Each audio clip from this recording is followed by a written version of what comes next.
আপনারা দেখতেছেন সুন্দর জঙ্গলের ভিতরে রাস্তাগুলো, আঁকা বাঁকা রাস্তা, খুব সুন্দর। বিকেলের দৃশ্য ভ্রমণে বাইরে গেলাম, ভ্রমণ করতে বাইরে হয়ে গেলাম পাহাড় এবং জঙ্গলের ভিতর দিয়ে। দেখছেন অনেকগুলো বাঁকা রাস্তা, এগুলা আঁকা বাঁকা। এই যে সুন্দর সুন্দর প্রাকৃতিক দৃশ্যগুলো অবশ্যই আপনারা দেখতে পাচ্ছেন।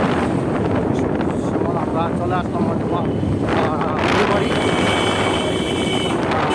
স্টপ নেব, তারপরে হয়তো এই যে সবুজ চা গাছ আশেপাশে আপনার চা গাছ, ফুলবাড়ি চলে আসলাম। এখানে অপেক্ষা করবো, তারপরে হয়তো আমরা কিছুক্ষণ পরে আবার রওনা দিয়ে দেবো। আমরা কিছুক্ষণের জন্য এখানে অপেক্ষা করবো, আমাদের সাথে আরও গাড়ি আছে তাদের জন্য। আমরা চলে আসলাম ফুলবাড়ি।